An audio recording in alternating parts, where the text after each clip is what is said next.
What is up, my beautiful people? Welcome back to my channel. It's your girl TheKatiJ here, back at it again with another video. So today we are going to be talking about how to effectively detox from social media. I challenge you to take a 6-month social media break. And why 6 months, you ask? The reason I'm saying 6 months is it has been officially 6 months since I used Instagram. If you want to know why I even did that in the first place, go ahead and see the video that I did 6 months ago, and I will be doing an update of what I have learned pretty soon, but I'm gonna do it at the end of this year. In the meantime, we are going to stick to this video and just give you guys the practical tip of how to detox from social media. So if you are interested, keep on watching and don't forget to like, comment, and subscribe. And yeah, let's get into this video of how to detox from social media. First thing I want you to do is to take baby steps, because I know you are just, stop using your social media. Obviously it's gonna be like a lot harder compared to somebody who's been doing it for years. You can give yourself like a challenge where you do 2 weeks of social media,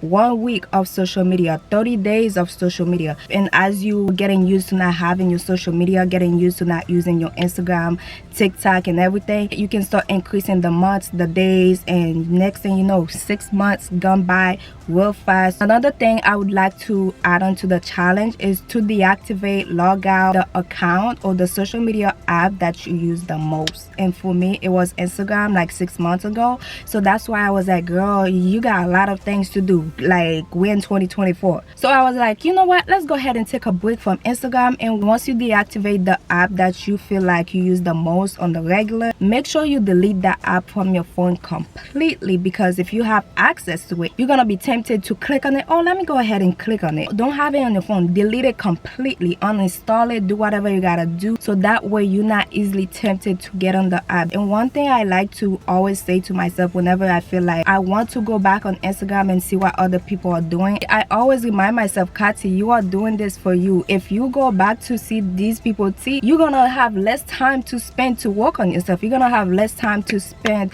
to work on your goals and stay focused on the things that are important. Another thing that helped me stay focused on the goal of staying off Instagram for a whole year, we halfway there, 6 months, y'all. So I got 6 more months left to go. So the thing that helped me stay consistent and just focus on the goal, which is to not use Instagram at all, is to remember, like, a lot of people who got it like that, who got money, who are wealthy, they focus on their goal a lot. Half of the time they're not really caring about what such and such is doing. They're just focusing on them and them. And once you delete your Instagram or TikTok, whichever app it is that you decide to be detox from, and that could also be YouTube, make sure with that time that you used to be on Instagram, TikTok, YouTube, whatever app you decide to take like a social media detox from, make sure you use that time to fill in with the new hobbies or something you like to do. For example, me right now, since I'm inactive on Instagram, I use YouTube to create content. So whatever time I used to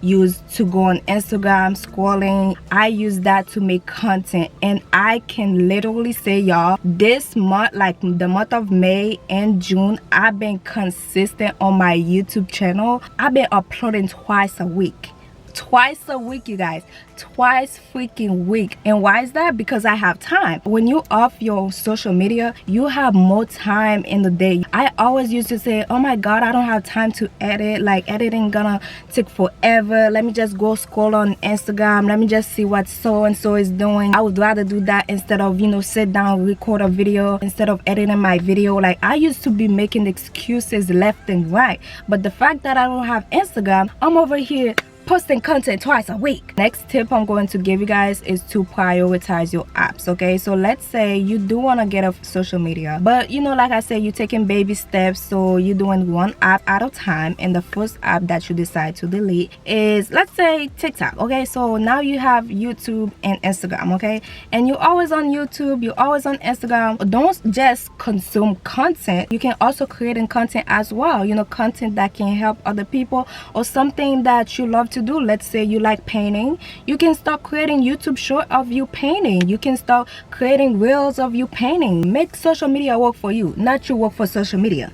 And when I say you work for social media, meaning like you're just consuming content but you're not creating content, that's basically you working for social media, because time is money. You sitting on your couch watching TikTok, that is money. That is money you could have been investing in yourself. You investing in yourself is money, whether that is reading a book, listening to a podcast, you know, learning something new. Like, because when you learn something, you can also teach it to other people. So make sure you make social media work for you, not you working for it. Don't just consume, because now your brain is full of information that you don't even use. And when you're not using the information that you are learning, eventually you're not gonna remember half of the things that you learned because you haven't put them to use. So therefore, yes, you learned that 2 years ago, but if you haven't put it to use, if you haven't teach it to somebody else, then what's the point of it? So start using your brain, because we have a brain for a reason, y'all. Why do you think God gave us a brain? Make sure you use your God-given gifts and try to use it to the full capacity. Use all the resources that you have around you, surround you, the connection, all the people, like,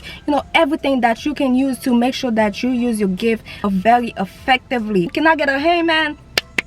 Amen, hallelujah. The next thing is you're gonna have to learn to be okay with silence, because you might be going out, you know, for a coffee, or you hanging out with a friend and you're talking, you know, but the conversation just stopped just because, you know, we run out of things to talk about. Now, since y'all don't have anything to talk about, you just pretending like you on your phone, pretending like you scrolling. Don't do that, because the purpose of you being off social media in the first place, doing the detox, is for you to be in your phone less. Okay, so not you pretending like you on your phone, is for you to stop using your phone. That's the main goal. So, you know, sometimes it's okay to be silent and just enjoy the silence for what it is. And at the end of the day, a lot of things that we think people care about, they really don't. Like, they live in their life, they got problems, okay, they got things to be worrying about. They could care less about seeing two strangers just sitting in silence. They could care less. They see it, but they're not gonna remember it for like their entire life. So don't make it seem like, oh, what if somebody see me, you know, just sitting right here not talking. Now you are obligated to talk, you know, you talking just because you don't want other people to see you sitting silent. Now you are doing things to please people, and like the Bible says, we're not here to please no man, okay? We're here to please God and God only. If you don't feel convicted sitting in silent, if you don't feel like God is, you know, judging you for sitting in silent, enjoy your silence. Just like you feel like somebody might be judging you for sitting in silent, they might be feeling the same way if they were in that situation. But just remember, at the end of the day, we are in the same boat and experiencing the same type of fear, the same type of thing, caring about other people's opinion, when in reality we shouldn't be caring about other people's opinion. If God approve of it, then that's all that's matter. Who care about what so and so said? Like, I could care less. Y'all need to just focus on you and you only. Last thing I have to say about how to effectively detox from social media is not so much of a tip, it's more so like, you know, if you this, then do that. If you are a student, you're in school, you know your grade isn't looking the best, and you know, if you stop using TikTok, for example, because TikTok really like time consuming, or Instagram, you would focus more on your schoolwork. Deactivate it, delete the app, remove it from your phone, do everything that you can in your power to deactivate it right now, because the social media app will always be there. But the faster you graduate in school, the more time you're gonna have later on to just spend on that social media. Instead of dividing your attention with social media in school, now you're giving 50% of usage on social media, and then you're giving 50% of yourself in school. Like, give your 100% focus on school, and then, you know, once you graduate, if you want to be on social media 24/7, do you, but at least you got the degree, at least you got the good grade, at least you got the GPA that you wanted. Once you decide to deactivate, you're gonna have so much clarity, because you're not consuming so much information at one time. When you don't have social media, it's like, well, I don't have this app to be scrolling on, I guess I have to do my work. I have no choice but to do what I have to do. You are challenging yourself to do the things that are kind of uncomfortable,